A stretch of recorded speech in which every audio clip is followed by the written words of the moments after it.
think with the doctor. Yes, he's got it. Here he comes. Way rock the baby to sleep. Until morning. Ewing. Oh, wow. Oh. He's going to try to get one more shot off the end. Push the buzzer.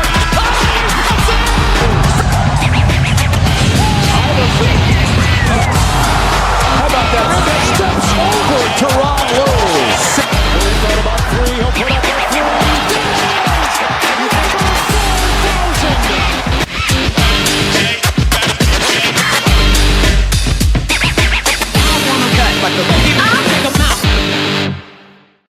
Ladies and gentlemen, boys and girls, children of all ages, Boom Broadcasting presents 3 from D. I'm your host, Jason Calenzo. Welcome to the show, guys. Thank you very much for joining me. Hump Day Wednesday. So I had to bring in a special guest to get me through the rest of the week. It's been a little rough week, so I needed to bring someone on here to kind of help me out a little bit, and he does a phenomenal job here on the Boom Broadcasting Network. So I got my man, Mr. Podcast Smitty. What's going on, Shannon? How you doing, sir? Hey, I'm great, man. Ready to talk the NBA because we are in crunch time right now. Who's going to the playoffs? Who's not going to the playoffs? MVP race, all that stuff. Second half in full effect. Yes, sir. It definitely is. We're about a month away. We're not too far from those playoffs starting. April 17th is when that play-in starts. So it's going to be a lot of fun getting ready for the playoffs here because we still got a lot of moves going on. Even at the top, Boston's catching up to Detroit. The Spurs on fire right now. We'll talk about them here in a little bit, but catching up to OKC. You got the play-in tournament. Who's going to get that 6th spot and not have to go into the play-in tournament and all this other stuff. So a lot to definitely talk about. So, but speaking of the play-in tournament, one of the teams that's kind of definitely in the mix of that just had a big blow. Just last night, they announced that Mr. Tyrese Maxey is going to be reevaluated in 3 weeks because of a sprained pinky finger. The pinky process is in full effect right now. So in early April, he may be back. So to me, this hurts them tremendously. They still got 10 more games left with Mr. Playoff P serving his suspension. So what's he going to be like when he finally gets back? Right now, in that 8th seed, about a game and a half behind the Heat for the 7th seed. I don't see them moving up. In fact, if anything, I see them continuing to slide back. The Hawks, only a game behind them. And Charlotte, who's playing well. You're 3.5 games back. But don't sleep on Charlotte. They're actually playing well. So, Mr. Smitty, what do you think this injury does to not just the playoff chances for Philadelphia, but just moving forward? The process has really fallen apart here, and over the last few years, Philadelphia has just not been able to overcome injuries and drama, etc. What do you think this really means for Philadelphia right now? Yeah, if it's not one thing, it's another with the Philadelphia 76ers. Jared McCain was playing great last year. Rookie of the Year campaign looked like it. Gets hurt. Excuse me. He gets hurt. The Joel Embiid stuff going on, the playoff P stuff going on. It looked like they were making a turn this year with the way that Tyrese Maxey was playing. He was getting recognized as MVP around that time. He was in MVP talks. He gets hurt. This sets Philadelphia back a lot because that offense ran through him. He was very, very clutch, great ball player. Like, he's played very, very well this year. Right. That hurts because him getting hurt like that, I don't really see Philadelphia within the mix of Miami, within the mix of the Bulls, with the mix of the Hornets. It's going to be tough for them, and they needed Tyrese Maxey in order to be competitive and go for that last playoff spot. I see him going down as well too, and that's not good. Yeah, I mean, he was averaging over 29 points a game. almost 7 assists a game. So yeah, that's a huge loss for them, and especially it was his right pinky finger, so shooting hand, etc. So I mean that definitely hurts. You still have the Joel Embiid is never really 100%. It's just, man, it's like Philadelphia cannot just get away from something, drama, injuries, something going on here. So this really hurts them, especially with some of the teams and the way they're playing in the East. Again, Charlotte, super excited to see them actually playing well. They've been selling out their arena. Everybody is hyped up on Khan, the Wrath of Khan. Right now, Khan Knippel is on fire. I think he's going to be the rookie of the year. I think he is outdueling Flag right now, especially the way that team is playing. LaMelo Ball's playing well. So, I mean, you got that team there. The Hawks have a great young team. They're moving up. Heat and Orlando are battling each other for that 6-7 spot. 6-7. Sorry. That's terrible. I was going to say it. Son's young. You didn't. I was going to say it. My son is 11, and that's all I've been hearing. I'm going to beat my head against the wall. Sorry, Mom. I don't know if I ever did anything like that when I was younger. I apologize if I did. I can't think that far back. So I think this is almost the death nail for the 76ers. Coming back, is he going to be healthy? Is Paul George going to be healthy and going to be ready to play and ramped up, after his suspension? I don't think so. If they get into the play-in, which they're kind of still in now, I think they're going to be an easy out, unfortunately. So this is rough news from Philly. Sorry, guys. That sucks. But moving on, man, let's talk about something a little more positive. Man, I want to get into that Sunday's game. Victor Wembanyama beating up the Houston Rockets 145-120. That Spurs team, and I kind of feel like I am repeating myself over and over again because I talk about the Spurs a lot on here. But, man, they are just playing some unbelievable basketball right now. Just the team itself. You had 4 players on that team with 20 points or more. Wemby, 29 points. Fox, 20 points. Castle, 23 points. Keldon Johnson, 20 points. And Dylan Harper was close. He had 19, so he was close here with 6 assists too. So you talk about a team from top to bottom that is just well coached, playing well, and has right now probably the defensive player of the year. And I see some future MVPs in his way. This was a huge win. Booted Houston back a little bit. They're back down to 4th in the West now. The T-Wolves take over that 3rd spot. Right now, San Antonio 3 games behind Oklahoma City. So I know it didn't age well. I said they were going to catch Oklahoma City. I was wrong, but I think they still have a chance because Oklahoma City, we're going to talk about them here in a little bit. But, man, Shannon, Victor Wembanyama, let's talk about him first.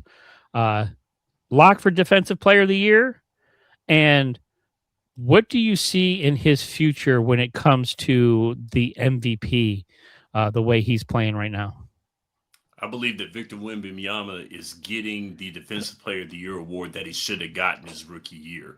Yep. You couldn't justify giving the Defensive Player of the Year to a 27-win team at that time. I get it. I understand. But he was dynamic on defense. Didn't matter what it was. He was the best defensive player on that floor in his rookie year. This year, without a doubt, with this team winning right now, he's a lock. I mean, going in that low post, that high post, going to the cup, that 7'5" frame, that lanky frame of his, it's hard shooting over that. And he has been swiping shots left and right.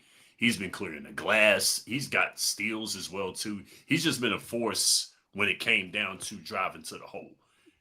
He's a lock for Defensive Player of the Year. I don't see anything. I don't see anybody beating him out for that. And I said it on one of the older episodes of Quick Hits around the Olympics, the Summer Olympics, that he's the future of the NBA. He's the future.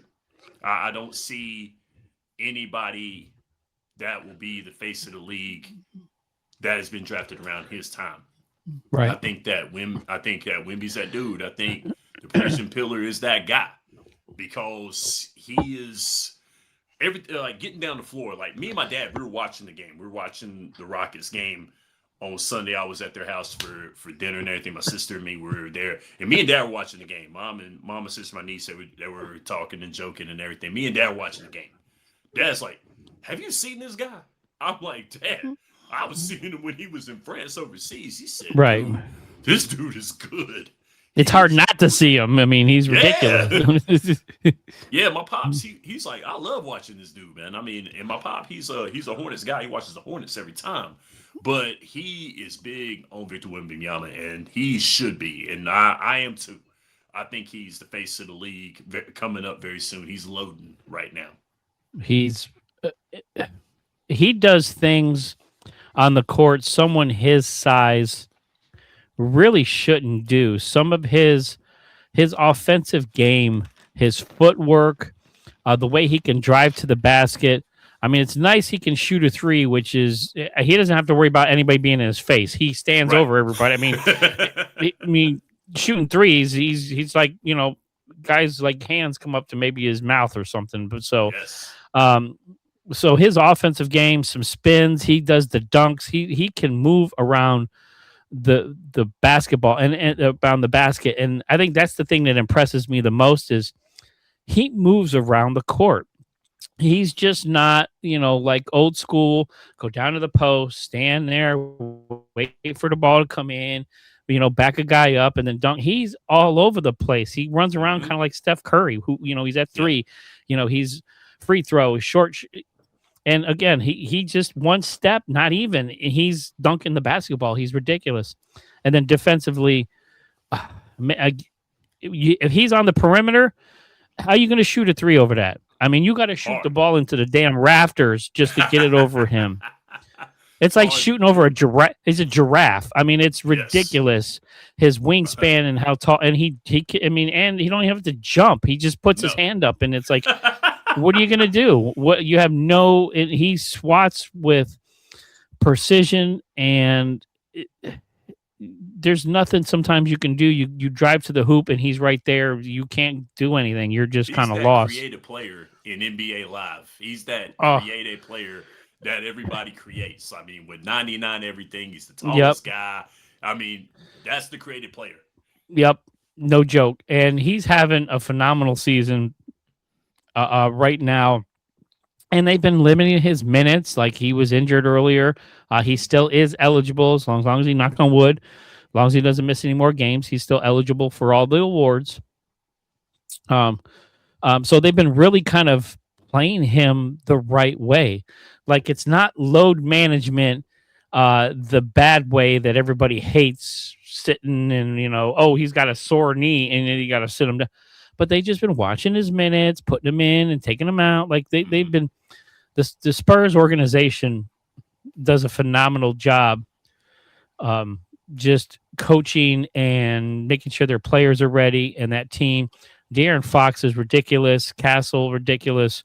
Dylan Harper's turning out to be a phenomenal rookie. If it wasn't for Knipple and Flag, I think he'd be up there too, because he's having a really great season right now. But Victor Wembanyama, definitely Defensive Player of the Year. There's no doubt about it. I think he's going to have that on lock 10 years plus. I mean, he's going to have it. Just give it to him now in perpetuity until he's out of the league, because I don't see anybody else coming in to do what he does.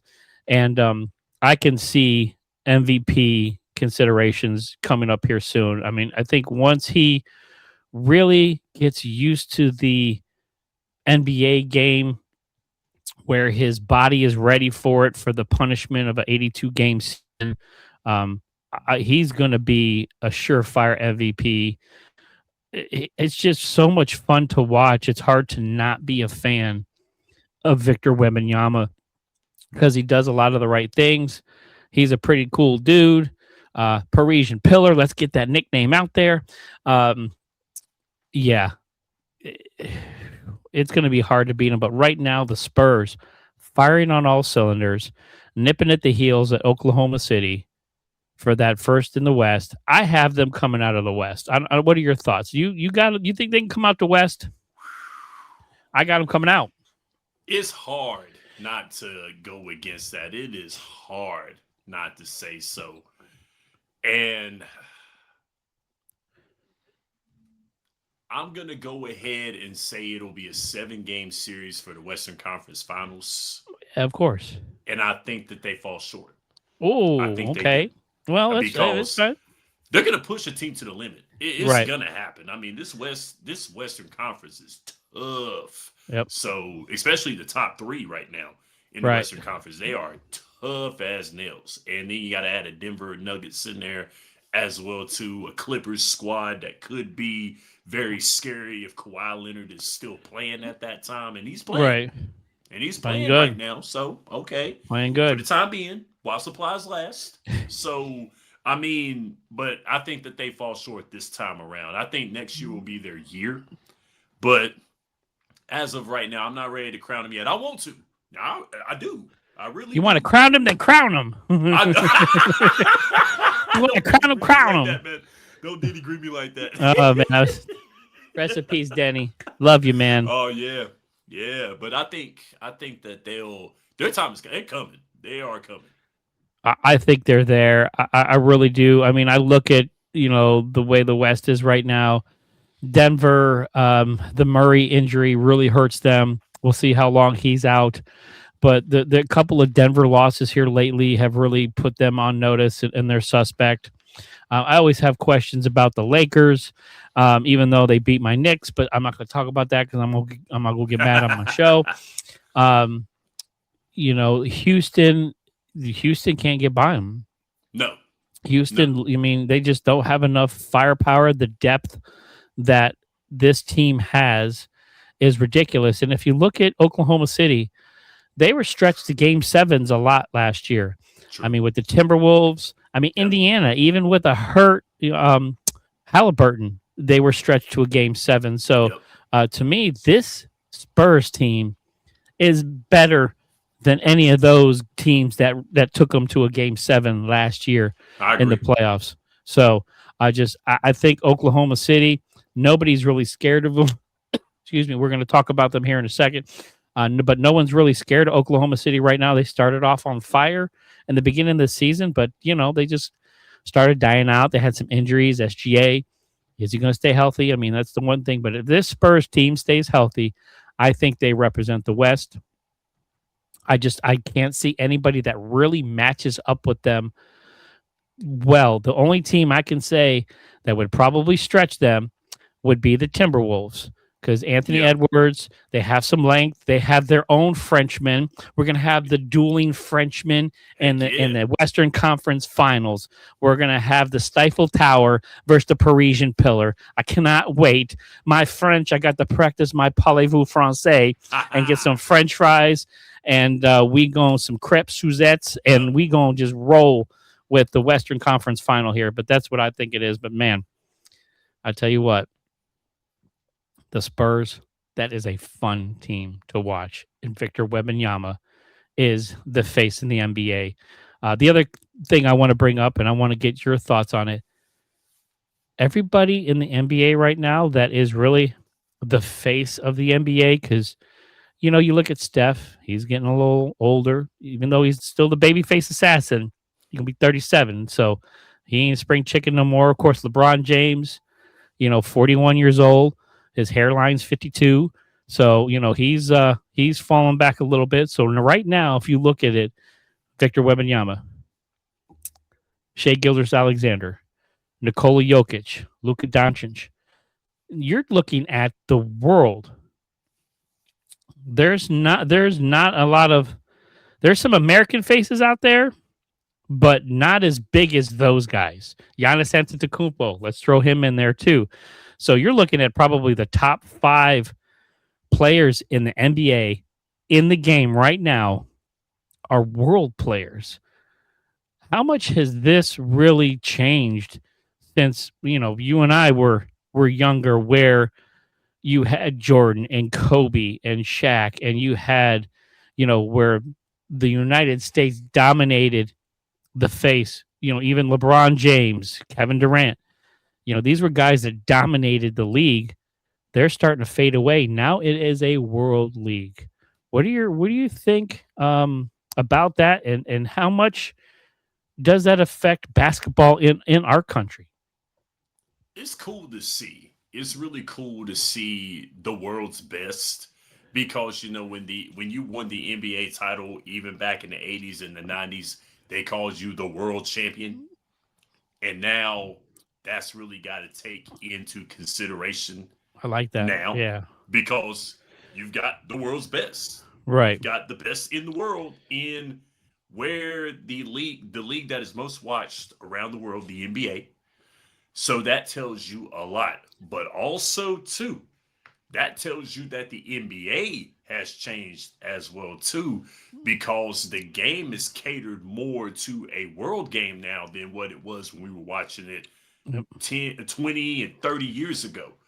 Because the NBA catered to the world. Let's be honest.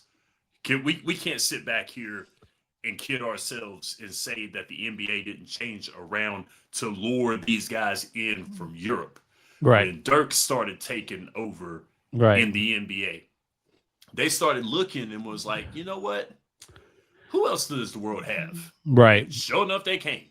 And for basketball, basketball is American. I don't care what anyone says. Basketball is American. It was in Indiana in 1895. Basketball was founded as a game to transition from It was baseball and football. actually an Aztec game. Yes, it is. It is.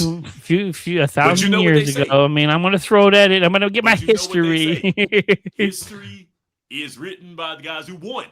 Yeah, that's true. So, Okay. All right. Which you're right. And you're not wrong. You're not wrong at all. Mr. Naismith invented the modern form of basketball, not the historical hip ball that they used to play kind of deal. So I mean, I'll get you that. Yes. So of course, but see, basketball was, it is said to be founded in America, although we already had that discussion. But when you had American players, and usually what it was back in the 90s, they used to bring European players like Sean Bradley and George Mirasan to get dunked on by our American players. Right. That's not happening anymore. The world is catching up because the NBA has catered to the world game. And it's good business. It's good money. You're getting a broader fan base. I get it. But at the end of the day, it's cool to watch. I like it. It's different basketball. Not a lot of divas. A lot of points being scored. Right. The 3-point line should be moved back a little further. Let's just be real we about put it in the parking lot. I mean, they can shoot it from half court as it that's is. Cool with me. So earn it. I mean, we can do a 4-point. We can do a 4-point line now. Let's see here. We do the 3/4 point, 3/4. Yeah, the 4-point line. Yeah, but I love it. I love it too. But it is amazing how much the game has changed, how much the world is involved, and other sports are following suit. Major League Baseball has really been an international game for a very long time. So a lot of these leagues have almost really copied off of Major League Baseball, because you look at South and Central America, that a ton of great baseball players, overseas, Japan had great baseball players, so, but now you're seeing like the NFL wanting to really get into that market and try to, I know they did a defunct kind of European league over there, but I think with them trying to bring the NFL and doing NFL games over there now, they're really trying to get people playing the NFL games so they can get players to come over here and play, just like the NBA is doing. The NBA will be starting that European league pretty soon here. So you're going to see even a bigger flood of European players coming over here and taking over and making it a world game. And I'm not saying that it's bad, but it's definitely different. It is different from when we grew up, where the kids we grew up watching in college, went to the pros, and you followed them through college and pros, and they were homegrown. Now you're getting guys from overseas where you don't really get to see them, and then they come over here and dominate. So it's pretty crazy, but definitely love it because we would not have Jokic, we would not have Luka, we would not have SGA, we would not have Wemby without those that paved the way. So shout out Dirk Nowitzki. Don't get enough love. He was a great player, man. He needs a lot more love, Hall of Famer. So, but we've been talking about the Thunder. We've been kind of dancing around them a little bit here. So let's get into dancing with the Thunder right now. Big win against the Nuggets. SGA 3-point dagger at the end. Matches Wilt Chamberlain's consecutive 20-point games with 126. He's had 126 consecutive 20-point games. So matches Chamberlain's record. So anytime you get mentioned in the same breath as Wilt Chamberlain, you're doing something right. So SGA, when he was hurt, kind of fell off the radar a little bit as far as MVP. But the last couple of weeks, the way he's been playing, is SGA back to being the leader for MVP right now? Yes, I think so. I think he is back to being the leader. SGA has just been great this year. I know that we've been looking at Victor Wembanyama a lot, but when OKC was on that magical run in the beginning of the season, SGA was the guy. And, they kind of fell off a little bit because, some of the teams caught up to them. That happens in a long season like this, but SGA is the integral part of that squad. I know that Chet Holmgren and Jay Will and all those guys have been playing some good basketball. Yes, but SGA is the nucleus. He is the guy that threads it all together. He's the glue of the team. So I think he's back to it because, you can't tell me that the wins that OKC amassed over this season didn't come from SGA. They didn't come from him alone, but a good bit of what SGA was doing helped OKC, and I think he's back to being it. I think he is a player that needs to be feared down the stretch as we get into the playoffs. He's definitely woken me up a little bit. Again, I thought they were kind of just coasting along a little bit. But SGA, he didn't have Chet the other night. He didn't have Hartenstein the other night. Jalen Williams, he's still hurt. He's been out. So all this winning has really, Alex Caruso's been out. So all this winning has been really SGA. So I think this kind of let people know, hey, guys, I'm still here. I'm still the champ. I'm still the reigning MVP. You got to take it out of my cold, dead hands. And he's been proving that. But I think this is going to be probably one of the closest MVP races we've had in the NBA in a long time. Because right now, I think you got 4 to 5 guys that could take it. You have SGA, Jaylen Brown for what he's doing with the Boston Celtics before Tatum got back. He had them relevant. That's the only reason why Tatum came back this year is Boston being relevant.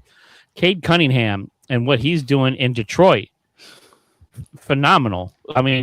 To not just show that last year was a fluke, but to come back and be first in the East right now and be dominant, Cade Cunningham, put some respect on his name. And then Anthony Edwards, you got to throw him in there, what he's doing with the Timberwolves and how they're creeping up, and they could really make a playoff push and get out of the West. They're no slouch team.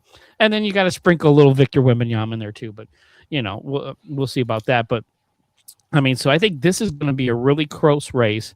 Right now, it's I don't want to say it's SGA's to lose, but I wonder if there's going to be some narratives when it comes to the voting. And let me know your thoughts here. This whole thing with SGA and the foul calls and this BS that kind of follows him. My Knicks fell for it the other night, which we ended up losing because we had a couple of open threes and couldn't hit them. But there's a lot of complaining about the refs, and for some reason SGA has them paid off.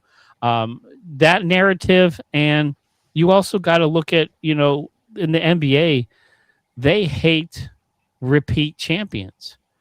It's the LeBron James effect or your Michael Jordan effect, whatever you want to call it, where they just, okay, we can give it to this guy every year, but we don't want to give it to that guy every year. So we got to find somebody different. So there's a couple things right now that I think are attached to SGA. What do you think about that? Following him around in this MVP push. I think it's silly, man. I really do. I mean, you want to talk about not being able to guard someone without saying you can't guard someone. That's what I feel like they're doing. I mean, it's like that. You've got certain players that claim that there's a special whistle for. I remember last year with the WNBA, they said the same thing about Asia Wilson had a special whistle. That's what happened. Then they're Right. saying SGA special whistle. Is always something about a special whistle every single time. And like you and me talked about before, you mean to tell me you're going to give SGA a special whistle and he plays in Oklahoma City? Like, really? I mean, I can understand if he played in New York Right. or a Chicago and LA, a big market like that. I can understand you saying, oh, yeah, it's a special whistle because of this team. They want this team to go. Even if you played in Philadelphia, like, okay, Right. oh, they want Philadelphia to get to the playoffs like the old days. Yes. Dude, it's Oklahoma City. Yeah. They were Seattle at one point in time. Yep. Tell me where that makes sense. The NBA wants to rig it for Oklahoma City. Yeah. No, I don't get that. I don't understand that. And I think that's just another way of saying, hey, we can't guard this guy because he plays a different type of basketball. Right. SGA is not living and dying by the three. So Right. that's one thing that I look at too. He's not living and dying by the three. He's Right. playing an in-your-face basketball. He's getting to the cup. Yep. And he's drawing fouls. That's what used to be done in the NBA. I actually like it, to be honest with you. He's playing hard-nosed basketball. Right. But what's wrong with that? I mean, you act like that's never been done before. Yeah, it's been done many times, and it's won. Right. So that I don't understand that. No, get that out of here. And I can agree with that too. I think it's a cop out. But look, the special whistle has been in the NBA for a very years. long time. I mean, since Yes. I think day one, even before that, certain players, maybe preferential treatment. You have certain refs that like to be in the limelight a little bit, making some calls and, kind of being a little boisterous about it. That's in every league right now. You see that in the NFL. You see that in hockey. I mean, It's everywhere. these refs, I mean, they have opportunity. And I've talked about this on some of my other shows about the foul issues and consistency. And I like some of the things the league is doing where you can kind of review a play.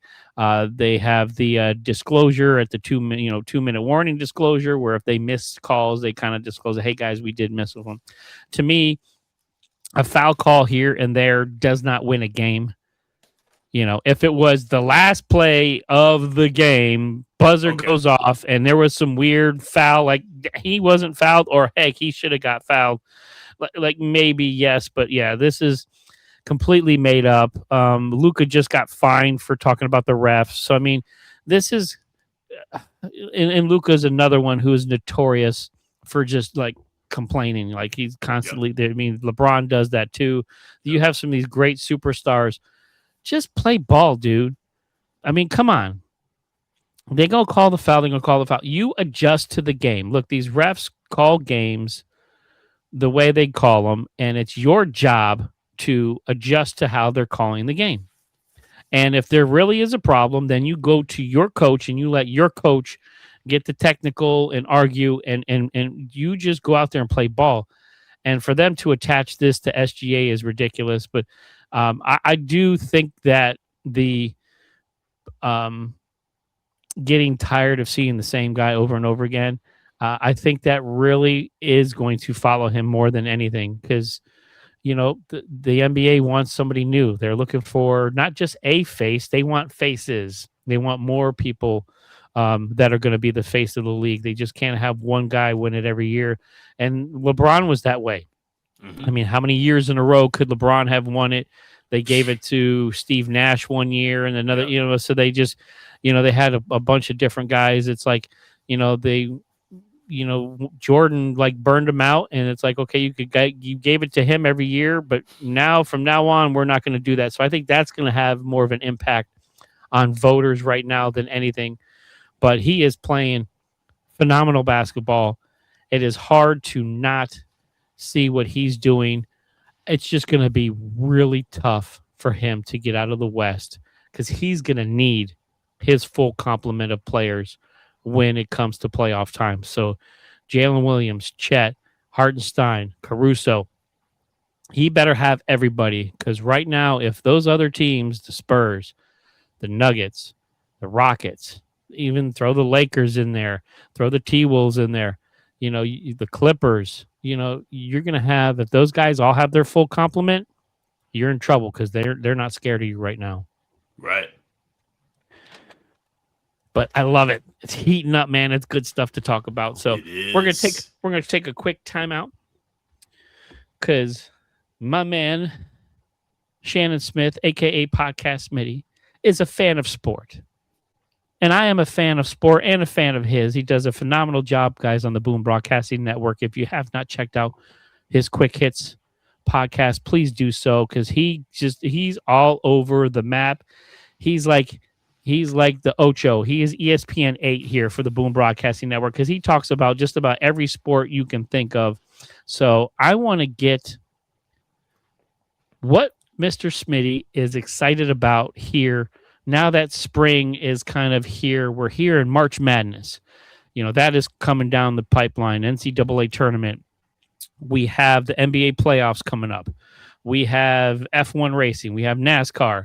We have the Masters is coming up pretty soon. We have the World Baseball Classic. MLB is starting off here soon. I mean, this is just a plethora.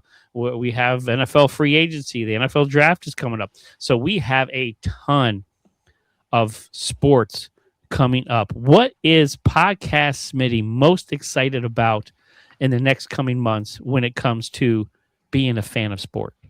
Whew. That is really a tough question, but a very good question on top of that. I like these tough questions. I got to get you.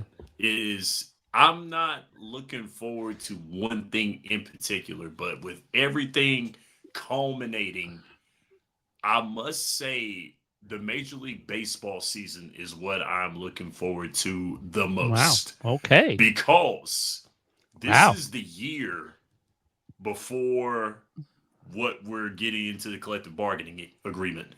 Because they're looming that a strike is coming in 2027 because of the salary cap. The players don't want it. The owners do. This year is going to be a very, very interesting year. We had a banner year last year. Major League Baseball's come off a banner year last year. More than likely the best American League championship in years, following up with the best World Series that we've had probably of all time.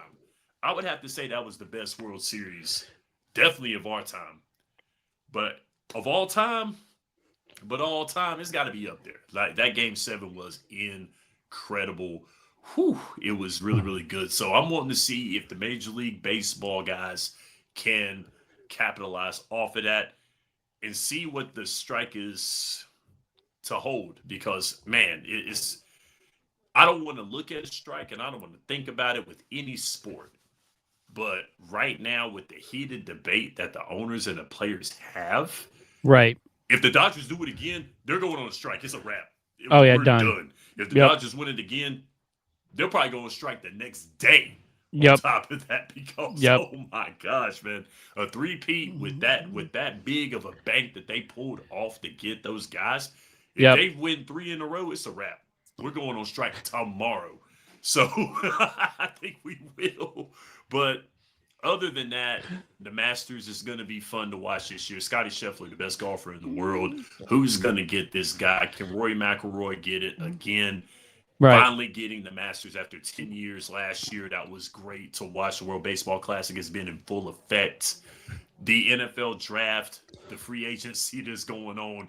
And we'll probably be talking about that later on this week. So we will be talking about that. Yes. A lot of stuff going on.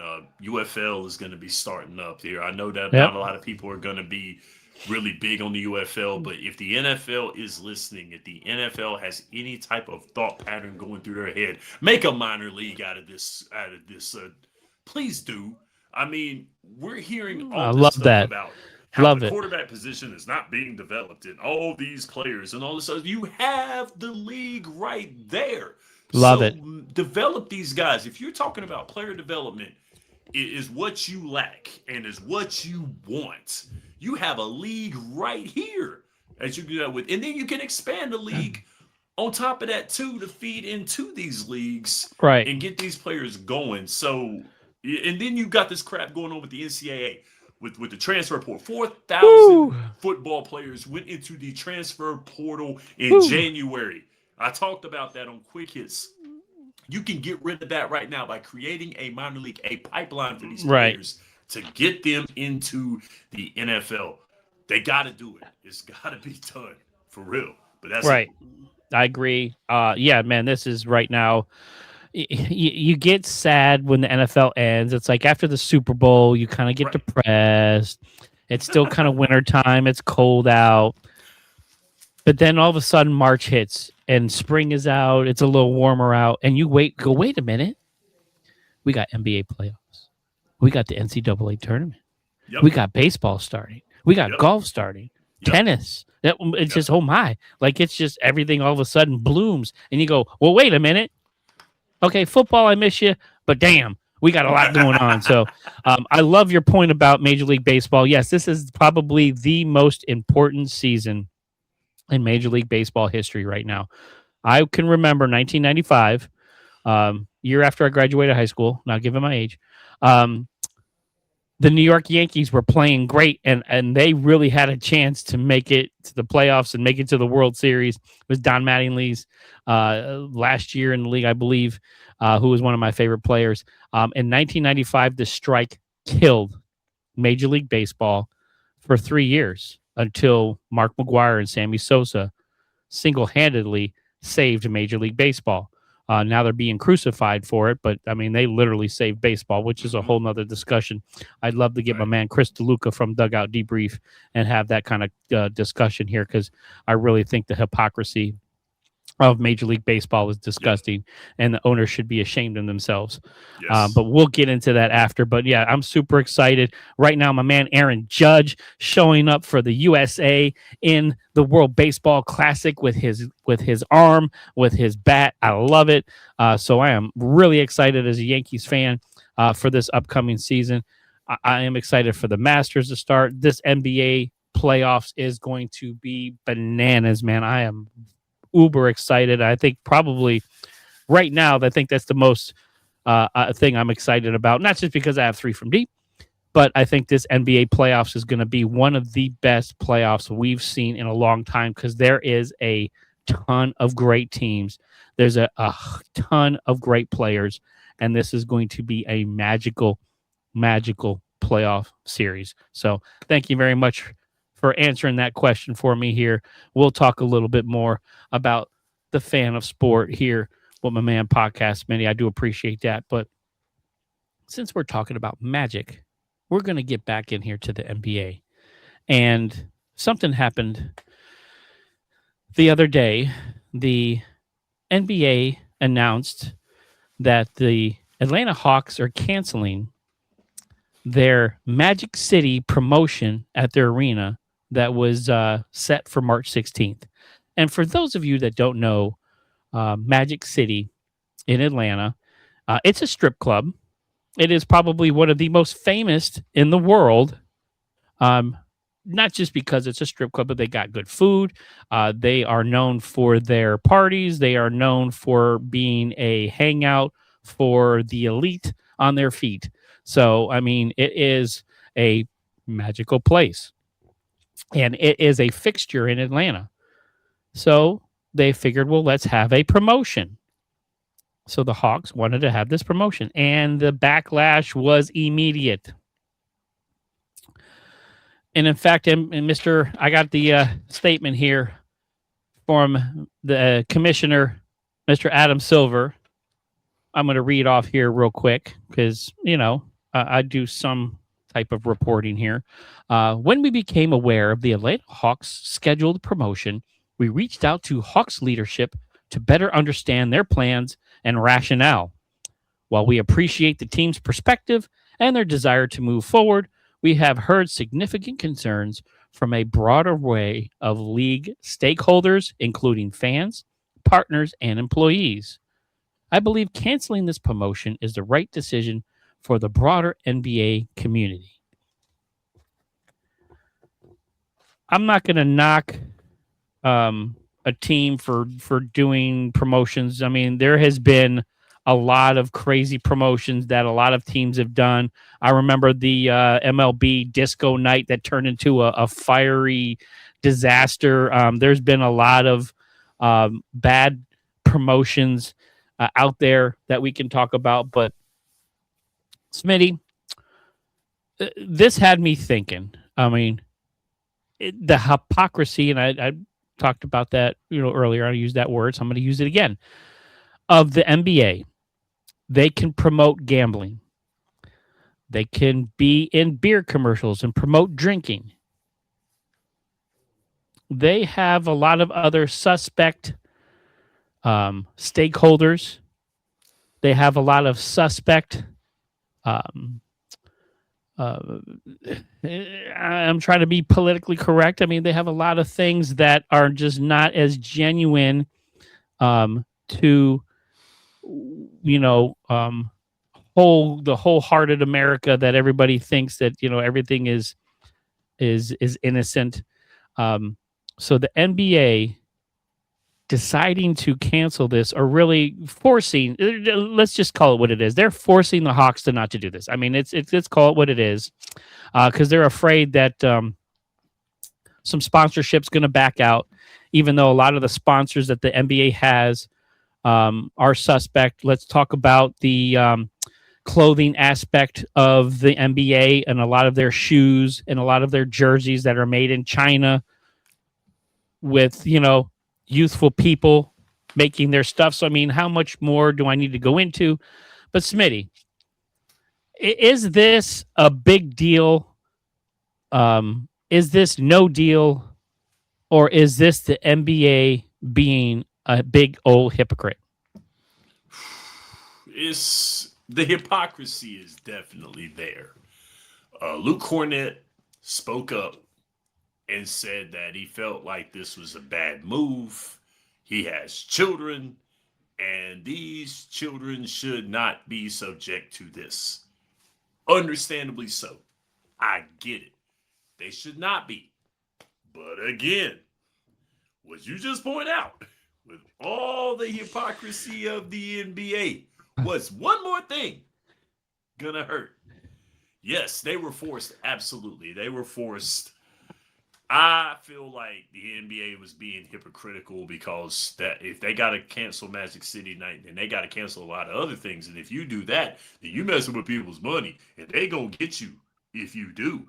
So right. To me, big time cop out, wanting to save face. A player spoke up and got the ball rolling, and there you have it. Now, let's see how vocal he is about everything else, which I doubt that will happen. Because if that is, then that is career if you do that. So, right. So, to me, it was a save face kind of thing. It was a save face. I think that if Luke Cornett wouldn't have said anything, I think they would have went through with it. I think that they would have went through with it because somebody would have said something. I still think it would have been if it never a hit big the news. Thing. Let's just say it. If it never hit right. the news, then it would have been done, and it probably right. would have been said after it was done. It probably would have been said after. Right. And next season they would have got rid of it. They would have made their money off of it this year, and then next year we won't do it again. Right. So, right. Yeah. Well, I mean, and again, I don't know what they had planned. I would suspect that they weren't going to have a halftime show that would have been a heck of a show. I would suspect it would have been something just around like, the footprint that is Magic City there in Atlanta. Look, was it probably the best idea? Probably not. I mean, you talk about being politically correct nowadays, but what is politically correct? Because we just talked about it. You can gamble, you can drink, you can make cheap sportswear with, from a communist country. We're okay with that stuff. But if you dance for a living, no, we're not good. We're not going there. That's the den of iniquity. That's bad. I mean, come on. This is the NBA trying to police something it really shouldn't. To me, it's up to the teams. It's not like they were having, again, I don't think they were going to be handing out G strings as people walked in the door. It was just supposed to be something fun for Atlanta because it is a fixture there. It is a legal establishment, unlike some of the other gambling that goes on that's not legal. I mean, it's legal in most states, but I mean, in some, it's still not. But you promote it, and ESPN and everybody else promotes gambling, but that is fine. So you could be a degenerate gambler, but if you dance for a living, we're gonna knock you on that. To me, I think it's just you're trying to get headlines. You're trying to police your teams. I don't think this would have hurt anybody. If you don't want your kids to go to Magic City, then don't take them to a strip club. I mean, they can't I know get in anyway. I know they got good wings. I hear they got great wings. And, I know a lot of guys, So, I mean, I know they got some great food there. I mean, yes. I myself, back in the day, have been to an establishment or two, but it's not my cup of tea. I make too much. I save my money. I don't spend my money where it doesn't belong. But they're legal. They are regulated. And, there's a lot of people that have to make a living off of it. So to me, this was in bad taste from the NBA. This was just trying to cop a headline to make yourself look moral when you promote a lot of other immoral things. So, Silver, if you're going to do something like this, look at behind closed doors. Look at some of the money that is coming into your league. How clean is that money?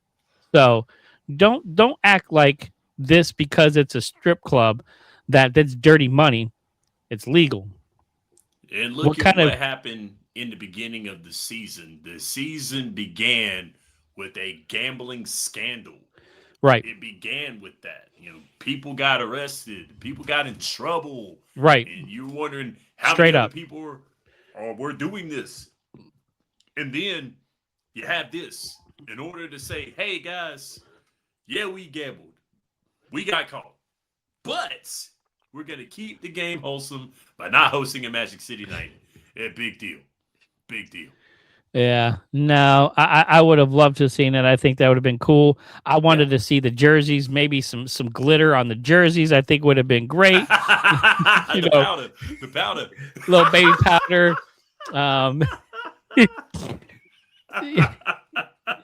Don't get us canceled. Yeah, we gonna get canceled here quick. We gonna have a Magic City night, guys. Watch it. I'm going. Well, it's not here. It's not legal here in Virginia where I live. I gotta go to West Virginia. So anyway, but yeah, man, I saw this. I'm like, good, you got to be kidding me. It's like there's so many other things that you can like be against, and you chose this. This is the line in the sand. A lot of the other stuff is fine, but you're going to draw the line at that. So I don't know. Bad taste. NBA, I think you missed something that could have been really fun and really magical. So, but Smitty, before we get out of here, I want you to touch base with me, man. I know you are a huge WNBA fan, and there's just been a lot of not very good news coming out of this negotiation for their collective bargaining agreement. Do you see a WNBA season this year? I don't think so. I mean, the deadline yet again could not be made in time. They got to have an expansion draft also too, and then have a draft period Right. for all their other players. Got to have a preseason. This is getting ugly. Either it's going to be a shortened season or there's going to be no season. Right. And with all the plans that the WNBA had, with the new teams coming in, they had 2 new teams that were debuting this year. Right. And with Caitlin Clark coming back, all of this other stuff that was getting ready to happen, it looks like it's not going to happen. And it's sad to see, but this goes down to mismanagement. This goes down to mismanagement more than anything. And right. I know that and I look at it from both sides as well too. Are these players asking for a lot on paper? No.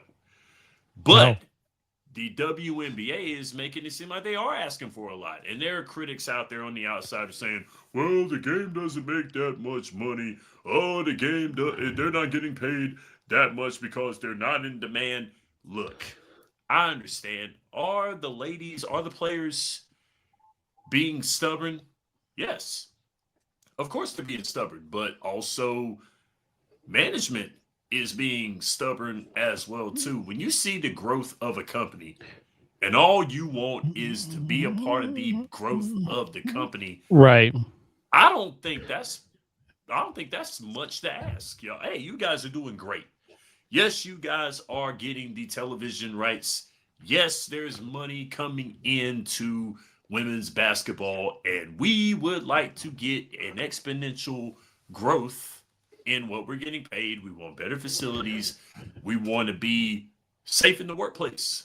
Right. And it seems like they don't care about players' safety or care about these ladies. I mean, that to me, and when you see Unrivaled, and Unrivaled made a good bit of money again this year. Yep. With a shortened league and a different type of basketball, 3-on-3 basketball, that was pretty fun to watch. It was. The WNBA might be counting their days if this keeps going. They can count their days because I don't know if a lot of people remember this, but the ABL at one point in time was the women's basketball league in America. Right. The WNBA came along, and the ABL got booted out. And the WNBA came into play. Now, Unrivaled could be the ABL. It could be treating the WNBA like the ABL. Right. If that happens, I don't want to see that, but it could. Right. It's definitely disappointing. Look, I support all the WNBA players. I think they just want a percent. They want a cut of the money coming in. And if these teams do not know how to manage themselves and learn how to make money, because there's money out there. There's money in everything. There's money in streaming. There's money in television. There's money in products. There's money in everything. And if you don't know how to make it, then you shouldn't be in business. But don't fault these ladies who are killing themselves every day, just like the men do. They work out. They practice. They do everything that the men in the NBA do. They just want their cut. And this really spits in the face to the ladies that built this league. You talk about like a Cheryl Swoops, a Lisa Leslie, go all the way back. You're basically telling these women that played for absolutely nothing to create this league, to get it going to where it is now.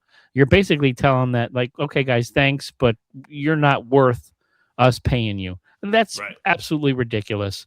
So, yeah, I don't see a season. I think this is going to get uglier before it gets better, which is very disappointing because, I'm a Liberty fan, so I want to see Sabrina Nescu. I want to see them play. I love seeing Caitlin Clark. You got some great players out there that are really. Last season was really good. It was great. Good. You saw a huge bump in everything, and TV ratings and jersey sales and all this stuff.